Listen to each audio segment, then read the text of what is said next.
नमस्कार, आप देख रहे हैं दैनिक भास्कर उत्तराखंड उत्तर प्रदेश। मैं हूं आपके साथ सपना पांडे।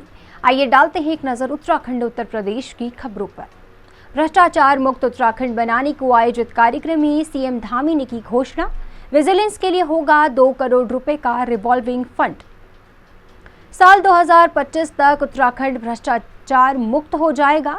बस आपको इसके लिए सीधे 1064 नंबर पर भ्रष्टाचारी की शिकायत दर्ज करानी होगी। यह कहना है मुख्यमंत्री पुष्कर सिंह धामी का, जिन्होंने आज भ्रष्टाचार मुक्त होगा उत्तराखंड कार्यक्रम के दौरान घोषणा की है कि राज्य में विजिलेंस विभाग का 2 करोड़ रुपए का रिवॉल्विंग फंड बनाया जाएगा। इसमें सराहनीय काम करने वाले कर्मचारियों को प्रोत्साहन राशि दी जाएगी। उन्होंने इस दौरान 4 विसल ब्लोअर को भी सम्मानित किया।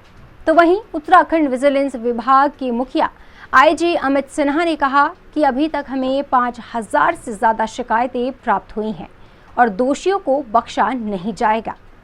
देहरादून से अजय नौटियाल की रिपोर्ट। 5 महीनों में कार्रवाई की, अब तक आप लोगों ने कितना ट्रैक किया और इस 1064 का किस तरह से फायदा मिल रहा है? देखिए, 1064 के फ़ायदे की अगर जो मैं बात कहूँ तो हम लोगों ने 5000 अब तक जो शिकायतें आई हैं जिस पे की कार्रवाई करते हुए हम लोगों ने 3000 जो कि सिर्फ ग्रीवांस रिड्रेसल की शिकायत थी उसको तो 1905 में भेज दिया। बाकी 2000 पे हम लोग कार्रवाई करें जिसमें कि 200 गंभीर प्रवृत्ति के थे, उसमें से 10 पे ट्रैप की कार्रवाई हो चुकी है जिसमें गिरफ्तारी भी हो चुकी है। साथ में 20 ऐसे और हैं जिनमें कि हम अभी पाइपलाइन में है जिसमें कि ट्रैप हो सकता है, और अन्य जो 180 है उस पर हो सकता है अगर न भी ट्रैप हो तो एक बड़ी कार्रवाई उस पर हो सकती है, विभागीय भी हो सकता है। और तो इस तरह से अगर देखा है तो 1064 की सफलता का यही एक अगर देखा है तो पैरामीटर यही है। अच्छा, कंप्लेन का नेचर कैसे आ रहा है, किस तरह से जाने? मैक्सिमम कंप्लेन ऐप के माध्यम से आ रहा है। ऐप पे लोग, क्योंकि देखिए क्या है कि कभी भी किसी को कहीं कुछ दिक्कत लगती है तो उस पर ऐप पे वो अपलोड कर देता है और उसके बाद हमारी टीम उससे संपर्क स्थापित करके एक उसका तारतम्य बन जाता है।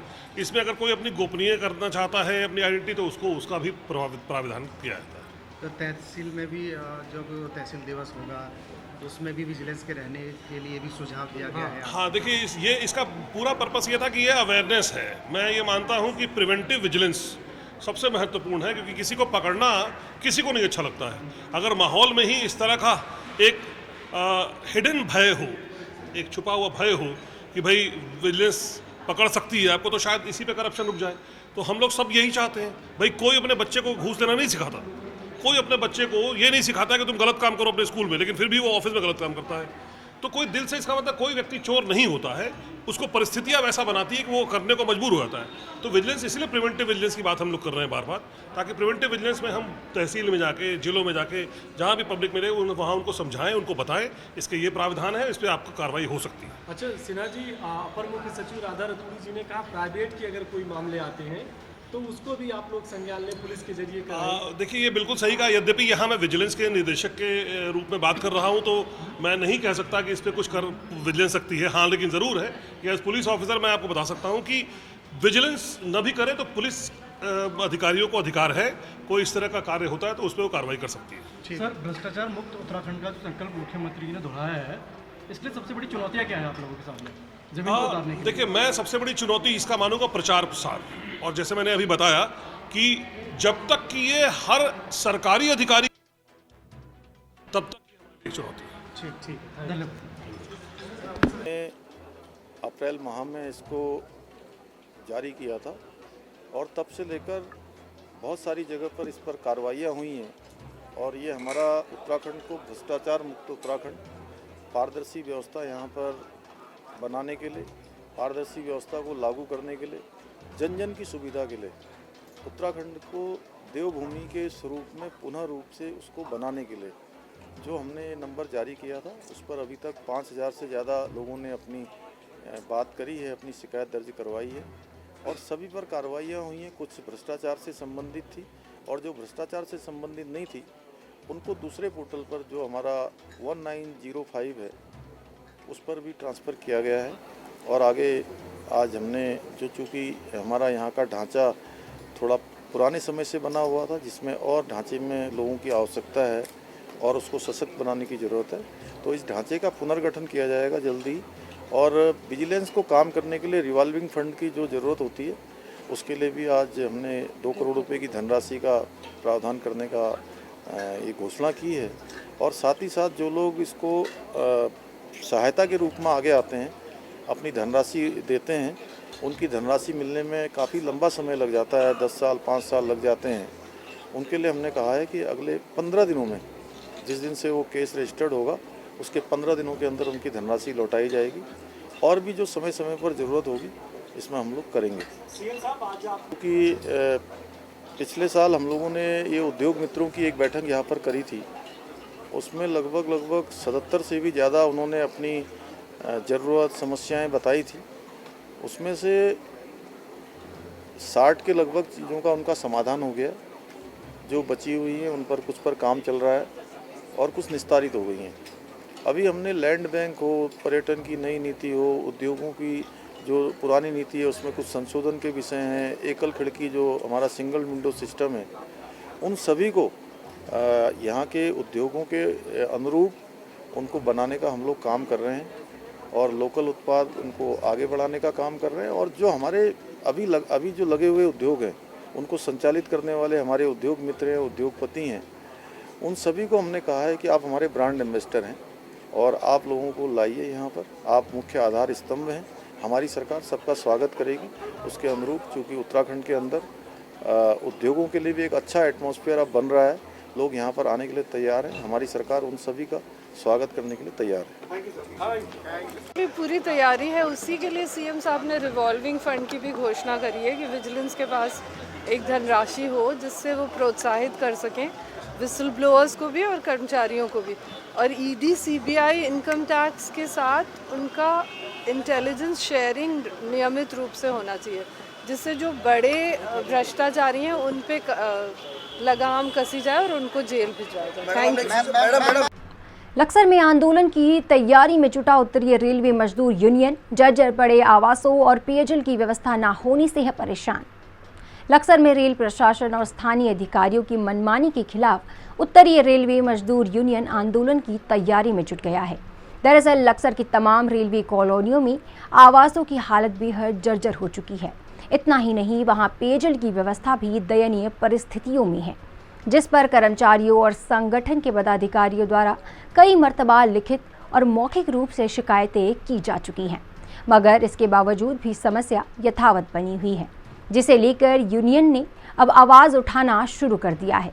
साथ ही साथ अधिकारियों पर लापरवाही के आरोप भी लगाए जा रहे हैं। लक्सर से अमित गिरी गोस्वामी की रिपोर्ट। हमारे लक्सर में रेलवे कॉलोनियां हैं, उसमें सभी आवासों की स्थिति बहुत खराब है, सब जर्जर है। दूसरा, पानी की समस्या बहुत अधिक है। इसके बारे में कई बार प्रशासन को अवगत करा चुके हैं हम, लेकिन अभी इस पर कुछ ध्यान नहीं दिया जा रहा। अगर आगे ध्यान नहीं दिया गया तो इस पे हम कोई कठोर कदम उठाने की वो करेंगे। और दूसरी बात एक और है, हमारी जो लक्सर में लोको लॉबी है उसमें एक टॉयलेट बनना था, हमने बनवा भी दिया था, लेकिन जो डीआरएम साहब हैं हमारे इस समय के, उन्होंने वो तुड़वा दिया है। इससे भी बड़ी समस्या आ रही है। जो हमारे यहाँ लेडीज स्टाफ है उसको बहुत प्रॉब्लम आ रही है। इसी विषय में मीटिंग का आज का हमारा विशेष मुद्दा है। की मूल समस्या ये होती है कि उनकी बात सुनी नहीं जाती है, इसी के लिए यूनियन उनकी आवाज़ उठाती है। पीडब्ल्यूआई ऑफिस लक्सर में क्लर्क को लेकर काफ़ी लोगों में, कर्मचारी में रोष है। उनके पास नहीं बन रहे हैं, ढंग से कार्य नहीं हो रहा है, ना ही उनका रिस्ट्रक्चर का एरियर का पेमेंट हो रहा है। उसी सिलसिले में और आवासों की और पानी की समस्या को लेकर आज बीसीएम का आयोजन किया गया था। हमने काफ़ी दिनों से पत्राचार और मौखिक रूप से जो है अभियंता को और एएन साहब को इस बारे में सूचना दे रखी है, लेकिन वो कार्य नहीं कर रहे हैं। अब हमें मजबूर होकर इसके विरुद्ध कार्रवाई करनी पड़ेगी। उनके लिए धरना प्रदर्शन के लिए पूरी यूनियन तैयार है। हरिद्वार में व्यापारी पर लगाया गया 78 लाख रुपए का जुर्माना, शून्य रिटर्न दाखिल करने वालों का वेरिफिकेशन जारी। राज्य कर विभाग की टीम ने हरिद्वार में एक व्यापारी के प्रतिष्ठानों पर सर्वे करते हुए 78 लाख रुपए का जुर्माना लगाया है। वहीं राज्य कर विभाग की समीक्षा बैठक में आयुक्त ने निर्देश दिए हैं कि ईमानदार व्यापारियों को परेशान न किया जाए। मुख्य सचिव के निर्देशों पर प्रदेश भर में शून्य रिटर्न दाखिल करने वालों का वेरिफिकेशन अभियान चलाया जा रहा है और वेरिफिकेशन अभियान के तहत अब तक 7,148 ऐसे व्यापारियों का मौके पर वेरिफिकेशन किया जा चुका है। अपनी ही पार्टी की मिट्टी पलीत करने पे तुले कांग्रेसी नेता 40 वर्षों से कांग्रेस के नेता रहे राजेश रस्तोगी ने भी नेताओं पर घूस लेकर टिकट काटने का थोपा आरोप।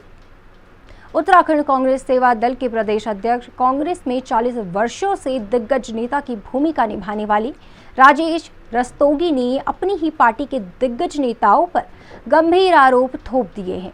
राजेश रस्तोगी ने कहा है कि गांधी परिवार से उनकी नजदीकियां हैं, मगर उनके ही जिम्मेदार नेताओं ने विधानसभा चुनाव के दौरान घूस लेकर उनका टिकट काटा है, लेकिन ऐसा करने वाले परिणाम भी भुगत रहे हैं। लक्सर से अमित गिरी गोस्वामी की रिपोर्ट। सेवा दल का प्रदेश अध्यक्ष हूँ, गांधी परिवार के बहुत करीब हूँ, उनका सिपाही हूँ और कहीं आने जाने की बात नहीं है। हाँ, कांग्रेस के कुछ जिम्मेदार नेताओं ने घूस खा करके मेरा टिकट काटने का काम किया है और उसका परिणाम वो स्वयं भुगत रहे हैं। भविष्य में ना मैं कोई चुनाव लड़ूंगा, ना कोई राजनीति करूंगा। गाय की सेवा में हूँ, सबकी सेवा में हूँ, सबके साथ हूँ। बुलेटिन में आज के लिए बस इतना ही। जाने से पहले एक संदेश। कोरोना संक्रमण अभी खत्म नहीं हुआ है, तो इससे बचे रहने के लिए समय पर वैक्सीन लगवाएं, मास्क पहनें, सामाजिक दूरी का ध्यान रखें और बाकी खबरों के लिए देखते रहिए दैनिक भास्कर उत्तराखंड उत्तर प्रदेश।